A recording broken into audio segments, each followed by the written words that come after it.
Welcome back to another episode of Fully Stoked Podcast. I'm your hostess, one of them, Sarah Stokes, and as always, I am a senior loan advisor, mortgage loan advisor with Coast to Coast Mortgage.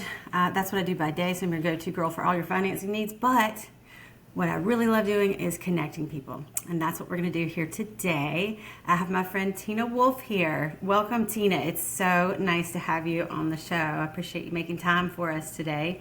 Absolutely. Thanksgiving. Did you have a good Thanksgiving? We did small.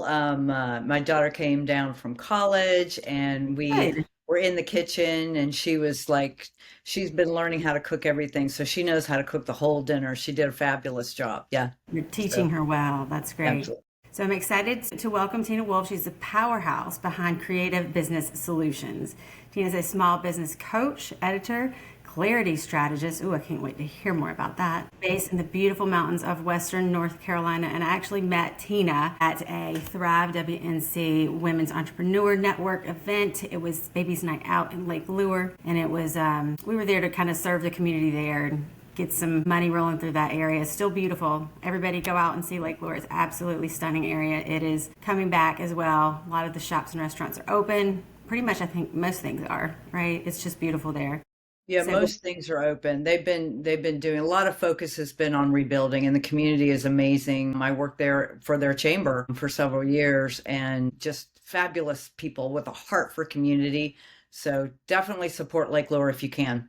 Yeah. absolutely. So you have a background in journalism, corporate communications, and nearly 30 years of entrepreneurship. You help business owners realign their work with their God-given purpose. And you build systems that truly support the life that they're called to. I can't wait to dig in because I need all of that. I am so We all excited. do. Yeah. Yeah. So get ready, everybody, because we're diving into purpose, clarity, leadership, calling, and how to fall in love with your work again. I was talking with Tina before we started recording, and she told me something really beautiful. I was like, can you just say that exact same thing? That was so good. So you gave me a little bit of background. If you don't mind kind of giving me that background again, I think a lot of people, it will resonate with a lot of people, including me. Absolutely. I've always been a hard worker. My mother taught me work ethic, and that was always so I operated on the presence of on the idea that you have to work hard and do, and that's what the world teaches us. And you get to a point where a lot of times, especially in a corporate career, I had a very vibrant and joyful church family life and home life, but there was a disconnect, an incongruency, if I can use that word, in my work life. It was a programmed, kind of a rote thing. You go in, you do the thing. There was that joy was missing. And I began to ask God, it's like, what's going on here? There's a disconnect here between this vibrant, joy-filled life that I have at home and church. It needs to be, why can't I have that at work too? Why can't I love my work? Because I love what I do, right? I love the creativeness of it. I love the coaching. I love the relationship part of it, but there was just that missing. And we basically went, I call it a wild ride with God. He just began to show me on this path what it looked like to work with purpose, with my God-given purpose. I believe everyone has and is created with a unique gift that is intended to contribute to the beauty of not only the world and the people around them, but commerce. People don't think of commerce in those terms.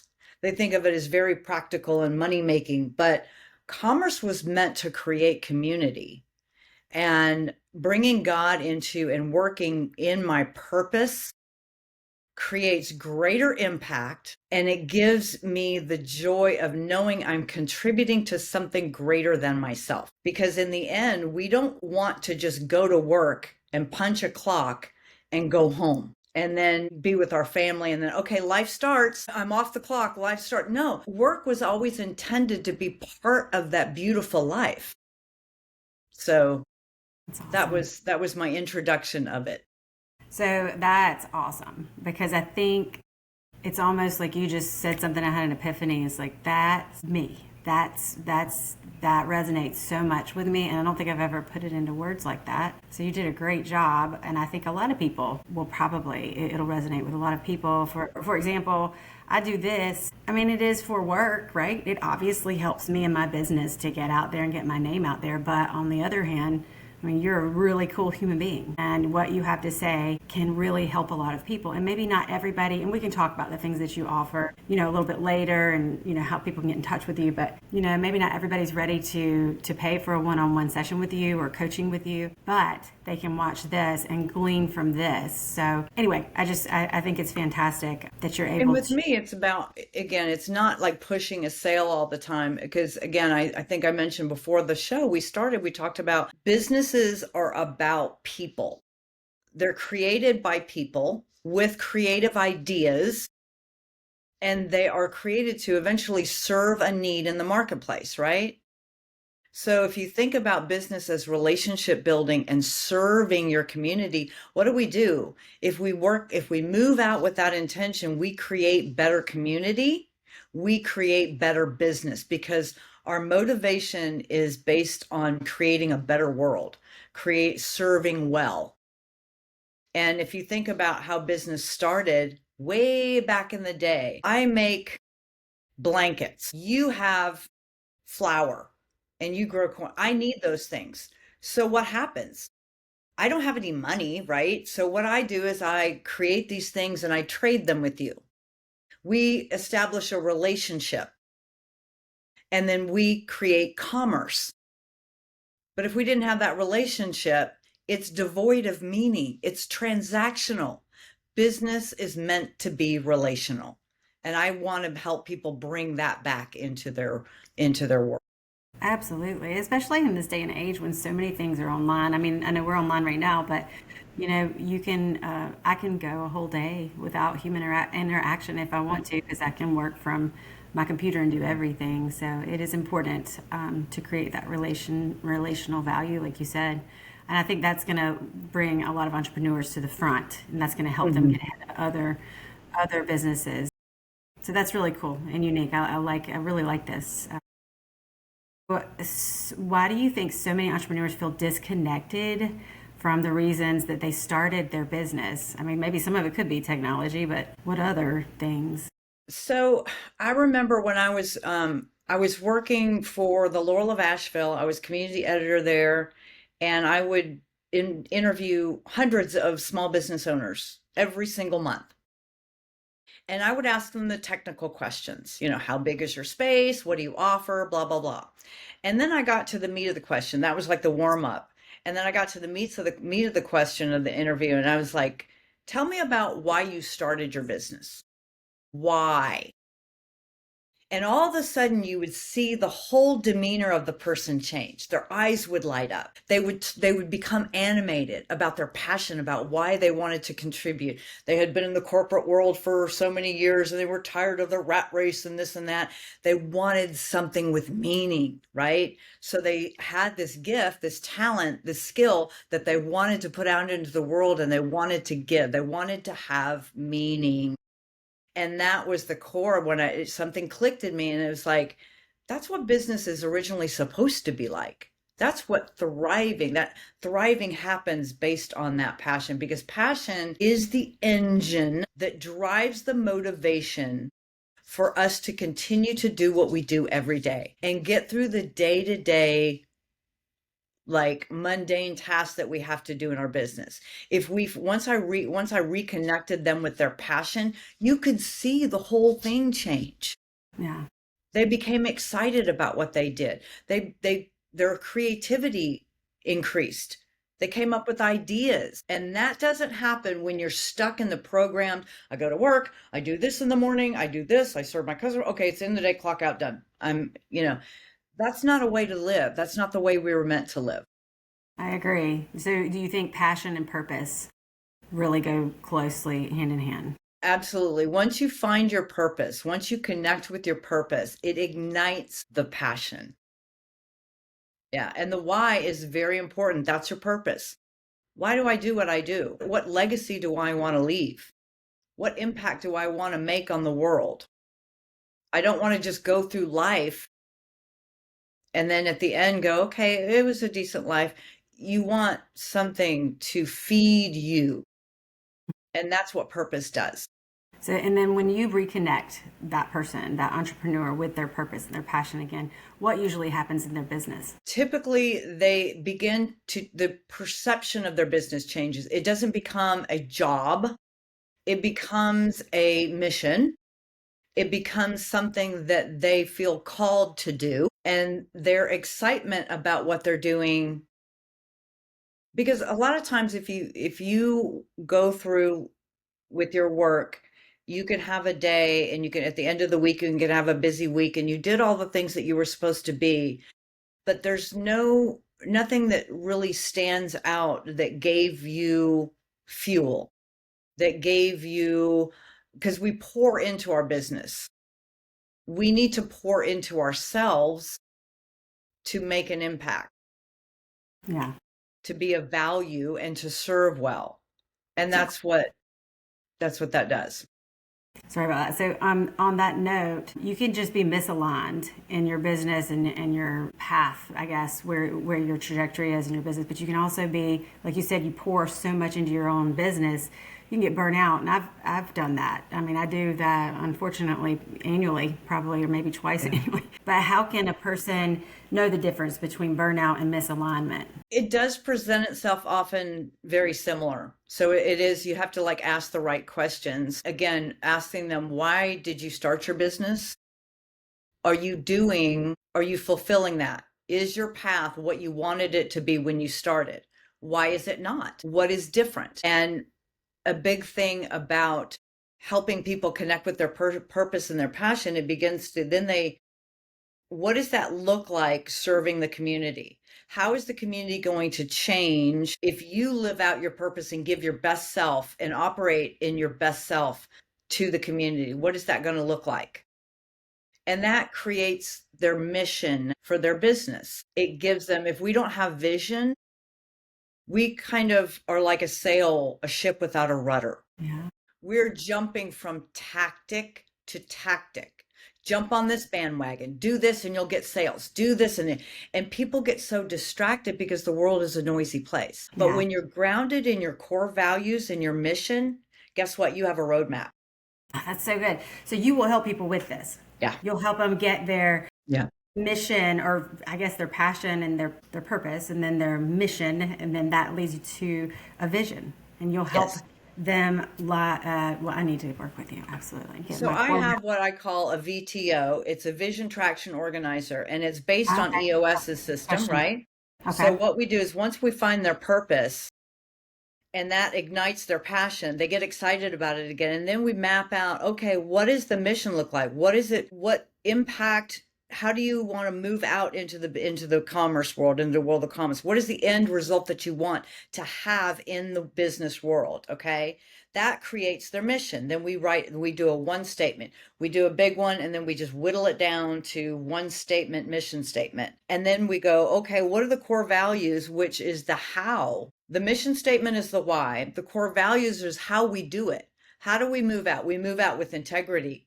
We move out with fun. We move out with clarity. We move out with intention. We move out, choose those core values. We go through a core values exercise, and we create the core values, again, are your compass. Think of it that way. How do I relate to customers? Okay, well, let's look at my core values.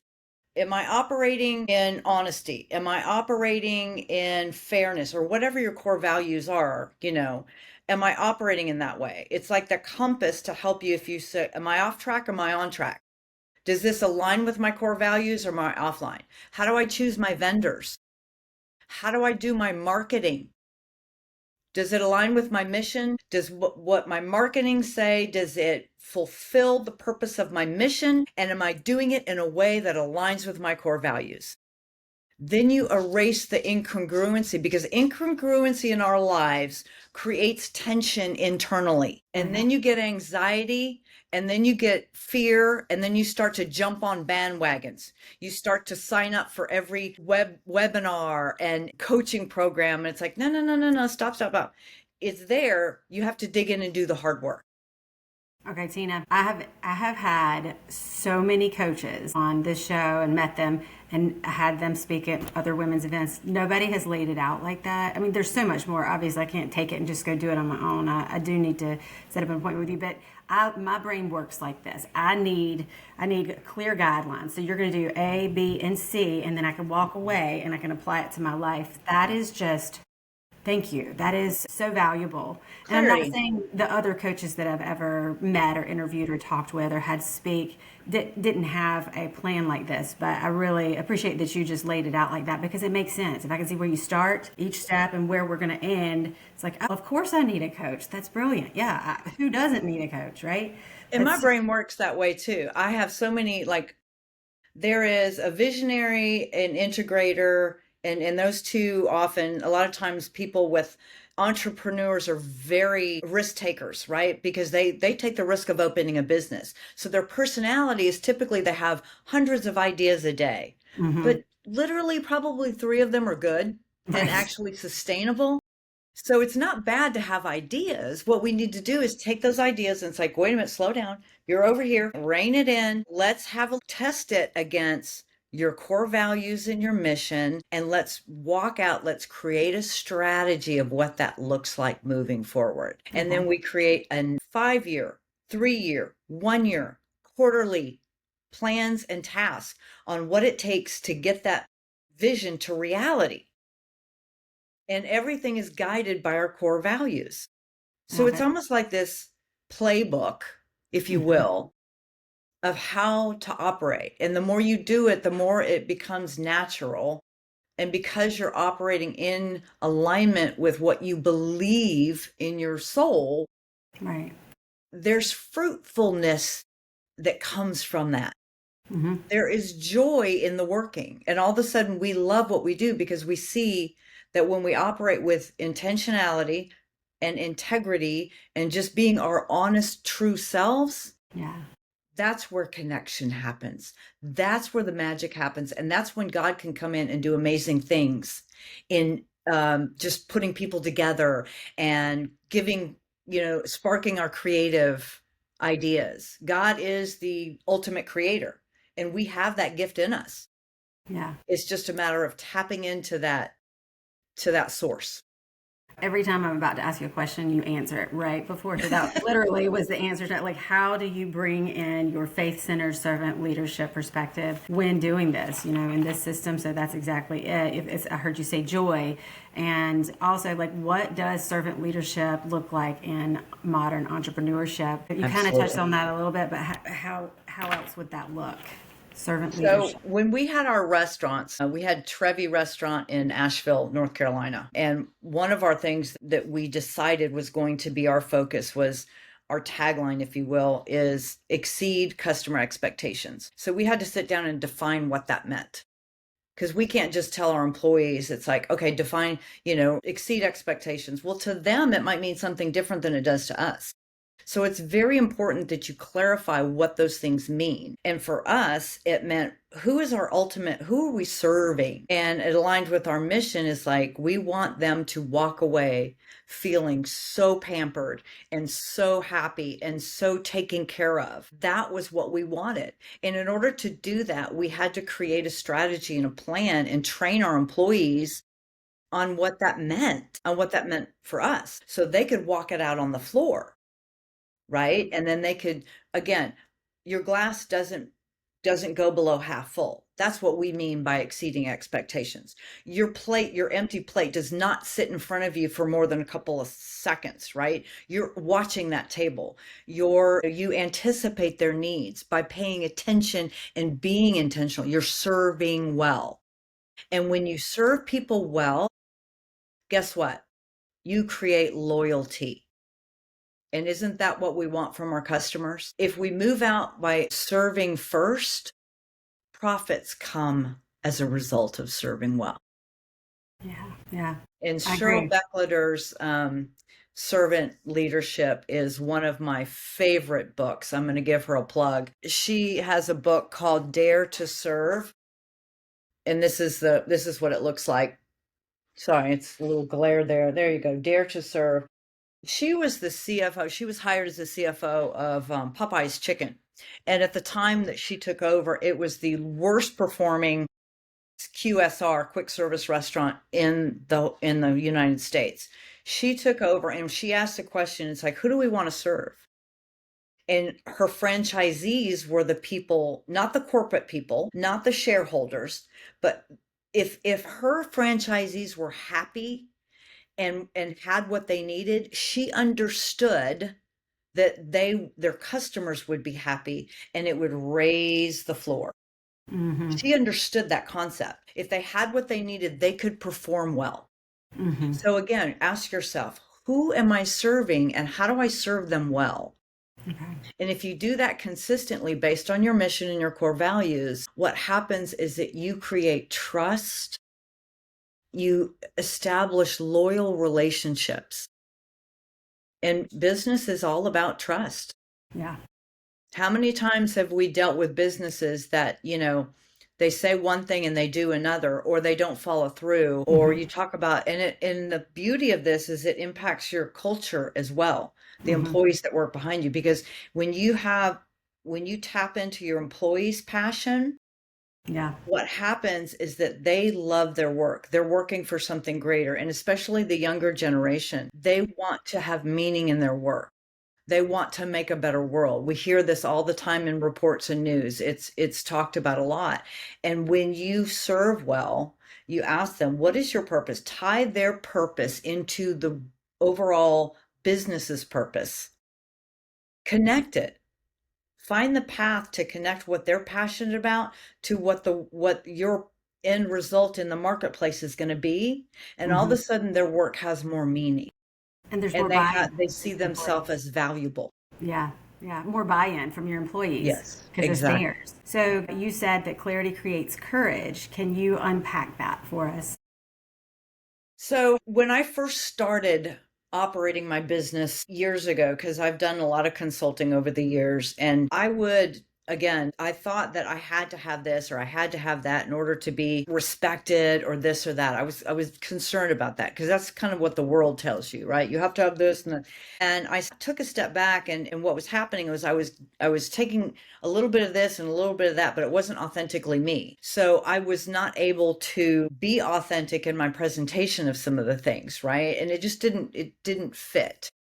And then when I stopped and said, okay, I need to believe in myself. And if in order for me to do that, I have to own who I am and my purpose. So discovering my purpose was the first thing. What is my gift and how do I want it to be? And that I have a right and an obligation, a responsibility to bring those gifts and those skills and those talents to make the world a better place. That's a responsibility I have. And in doing that, that brings me courage because I'm not gauging my behavior or what my work is about based on what someone else says. It's based on who God says I am and how God intends for me to work out, because I know if my purpose aligns with God's purpose, it's going to be good for not just me but for everyone I touch. That is courageous, because that gives me courage to move out. I'm not doing this for selfish reasons. I'm not doing this for ulterior motives. I'm pure in this. That gives me confidence, godly confidence, not self-confidence in myself. Yes. But it gives me godly confidence and courage. That's where that comes from. That's different. And it's a different kind of courage. It's Absolutely. not, because it's not coming from you, exactly like you said. It's like a Yeah. power. It propels Yes. you forward, and you're not Superpower. doing it. Yeah, it is a Yeah. superpower. Oh, I appreciate that so much. Tina, I did not know when I woke up this morning I was going to be so inspired today. I'm serious. Yay. I That's really, what God wants for all of us. He wants I know. all of us to understand our value and what we can contribute to make such a beautiful commerce world. And women especially, I think, have a superpower Yeah. because we are relationship first, much more so than men, right? We thrive on relationships and we understand the value of communicating and building trust. And not that men don't, but I think that we have unique gifts as women to connect and nurture relationships in a way that men don't. So, what role does emotional intelligence play in building a healthy business?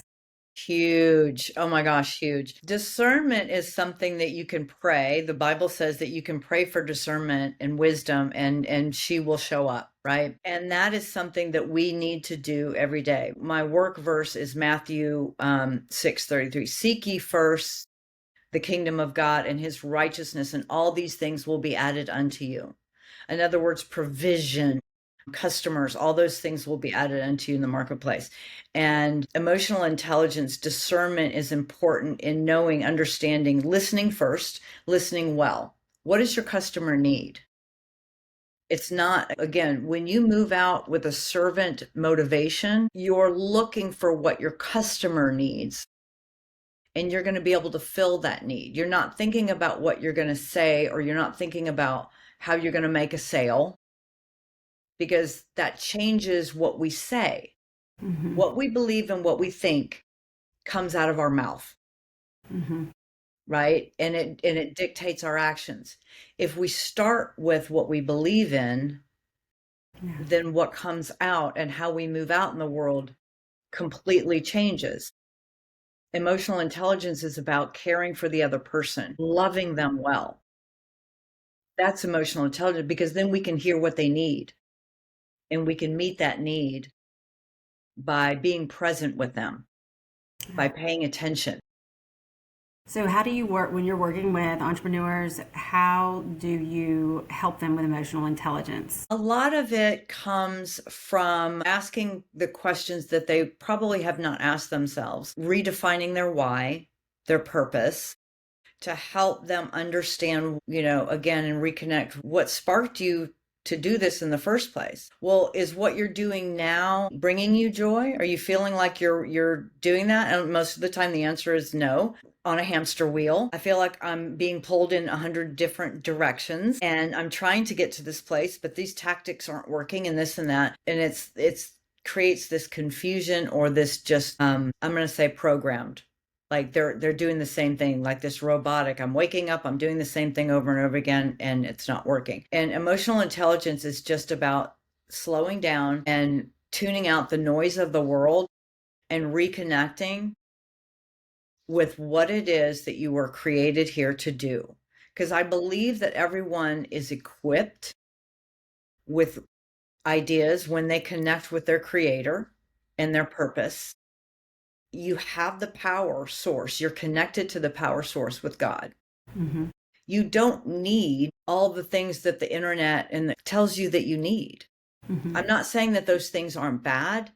They're practical, and I definitely use them. Like I use AI Mm-hmm. for creating structural strategy plans and stuff like that. I'll put in all the information. I use it strategically. I don't just dump things in there. So those things are not bad, but they're tools. They're not how you run your business. There's a difference between creating a foundational system to operate within, and then gleaning the tools that are out there to help, I'm going to say, boost your productivity or make things easier on you, right? That's wisdom. That's discernment. But just following those things blindly, again, your ship is never going to reach the harbor. Yeah. Because you're going to be going here. You're going to be doing this, and every way the wind blows. Oh, this is popular now. Oh, this is, it's like, Right. And that's exhausting. Right. It's so exhausting. Yeah. You just need to stay the course. Yeah. Well, that answers my next question. Once again, you've answered the next question. I love it. I love it. Well, it flows easily. You can tell that it just comes from within you. Yeah, there's just, yeah. So you did say that women have a superpower in business, and kind of let's reflect on that. Is that just because, you said it was relationship building? Is it because we're Yes. more relational than men? Okay. Can women lean into authentic leadership instead of leading like men, because it is different, right? Yes. Leadership is different. So how does a women's leadership, I guess, look? Is it more relational or? So, when your intention is to build a leader, servant leadership starts with making the people that you're leading or helping the people see the best possibilities that they can be. It's not about, you can lead people and create chaos out of order and give instructions. Okay, this team does this and this team. That's organizational leadership, and there's a place for that. True servant leadership is about lifting people up to help them become the best versions of themselves, to help them believe in the possibilities within them and not rely so much on validation from the outside world. Yeah. Your courage, your identity, and your possibilities, what you can do, are already cemented when God created you. He says He has a plan for us. He equips each one of us. Our role as women, and we tend to want to do this more so than men, is seek that, have that conversation with God, to do that deep work, to go on that journey of self-discovery. And that's part of being a good leader. Again, you're wanting the best interests of others, not yourself. When you move out thinking, okay, I make a widget. I want this widget to make life easier for those people because I see their struggle. When that's your motivation, you open the door to access God's power to make it happen. When you operate from a perspective of, I'm marking up my widget because it's in demand right now and everyone needs it and they can't get it, so I'm going to make bank on this. You might make some bank, but you're not building legacy and you're not building sustainability. You're not building loyal customers. Makes sense. All right, I love the idea of business upcycling. So what does that mean? And maybe you have a story of one of your favorite business upcycling transformations you've ever led. Okay, let me think. So I'm thinking about a client of mine. We'll call her Jennifer. She had a business selling beauty products, and she's working with a company that she represents. She's an independent contractor, but it's under a bigger name, right? And having a hard time differentiating herself. When we started to put her own personal, who she was behind that business, and it wasn't just, I'm representing them and I'm doing what all the other salespeople are doing. I'm doing what all the other clients, I'm going to these conferences and this is how you sell our product. This is what you do. When we created her unique mission, vision, values, she was able to show up for that business way differently than everyone else. So we saw her attraction, we saw her engagement on social media skyrocket. We saw calls coming into her business because she wasn't just the same robotic ad for this business coming through our feeds, right? She stood out because she did to be who she was called and meant to be. And she did it with authenticity. So you can take something that already exists, but when you put who you were created to be in that business the way it was meant to be, then that raises you up to another level and it creates a sustainability. So when I say upcycle, it's like you're creating sustainability out of something that is, okay, it has a lifespan. Say, I'm going to work for this company for so long and then I'm done. This becomes a lifestyle as something as part of who you are and what you do, how you show up and contribute to the world. That's great. I'm taking notes. That's really good. How can someone know when their business needs to be refreshed versus rebuilt? Here's something that I use with a lot of businesses, and it's called, it's again, based on EOS because they're brilliant. Their system is brilliant, is the IDS. And I noticed this a long time ago. It's the IDS stands for identify, discuss, and solve. And most businesses do not track issues. They don't have a system for tracking their issues that come up in their business. Here's an example. I'm working with a client and they're a mid-sized business, probably about 60 to 70 employees. A lot of it is internet based. Okay. They're in this growth. They're chasing growth, right? They got to 10x this. And what I'm seeing is that they're growing, but they're not planning. So they're not tracking issues. What's happening is they're selling products, but when they're selling the products without knowing how long the product takes to develop, they're selling the product without testing and seeing. And then what happens then? Their staff becomes they're over capacity. They can't produce what they're selling. The higher ups looking at the money, ting, ting, ting, ting, ting. But what they're doing is they're creating this mess down below. And they're not paying attention to issues. They're not tracking them. Oh, well, this is late. Why is it late? It's late because of this. Those are very practical systems that we put in place that can alleviate the chaos. On a weekly basis, you list your issues. You have your team meeting and you say, okay, what issues have you run into this week? Well, so-and-so, I'm having a hard time with this. All right, write it down on the IDS list. And then you make a time to talk about that IDS with, again, identify what the issue is. And I'm talking, go down to the root of it. Yeah. Not just the surface level of where the mistake happened. Let's go back and find out why the mistake happened. Where did this process start? What led up to this mistake happening? Because if you address it here, it doesn't get solved long term. But if you go back here and you create a different system and you expand your capacity and find out what your needs are, then you can say, okay, moving forward, before we roll this product out, we need to solve this. Create a system for it. Make sure everyone knows what the system is. Make sure everyone's comfortable. Make sure it runs smoothly before we roll it out to the customer. And then guess what? You have consistent product delivery. And consistency, again, builds trust. Yeah. Okay. So what is the most important message you would like for our viewers to take away from today's podcast?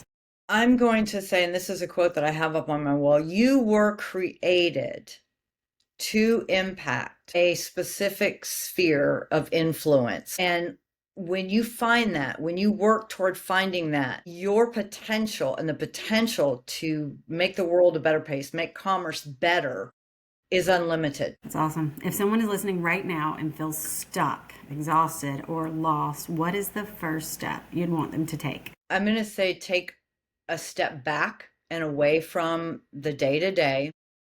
And I'm going to, you ask those questions. What is keeping me up at night? Where do I want to go? Why am I not there? What's stopping me? And it could be emotional. It could be fear. It could be, I don't deserve this success. It could be that too. Or it could be something physical. I don't have the funds, right? But taking the time to, again, ask the right questions and dig into what's really going on here. My brain works that way. My brain has always seen things and it's like, all right, what makes this work? And where is it not working? And why is it not working? It's about asking yourself the right questions and taking the time to intentionally look at it instead of just saying, oh, this sucks. I'm not able to do this. And it's that surface level operating. I want people to operate on a deeper level because this is meaningful. Yeah. How you show up in the marketplace is really meaningful and it can have a very lasting and I'm going to say impactful change of how we look at doing business. Right. That's great. All right. So if anybody wants to get in touch with you, what's the best way they can get in touch with you for more information? So I would love for you to find me on Instagram and I think I shared those things, and Facebook and LinkedIn. And again, I invite you to ask me questions there. If you're struggling with something, pop a question in my DM or on my page or in LinkedIn or something, respond to something that I've done. My website is tinawolfe.com. And I've got some things on there. I do a blog and I address issues that business owners deal with on a regular basis. Frustrations, pain points, marketing, systems, you name it. You can find some things in there. And if there's something that you want me to write about, then I'm happy to do that too. There's a good one on there like customer retention, all kinds of things. Wonderful. Well, thank you so much. Thank you for joining us today. I think that your wisdom and your heart and your purpose and everything, it's going to resonate with so many people. I will definitely be reaching out. And I thank you for having me on. I'm yeah, this was great. stoked to be on. Stay fully That's- soaked. All right. Thank you so much. Until next time. See All you right. later. Have a great day. Thanks, everyone. You Bye bye. too. Bye.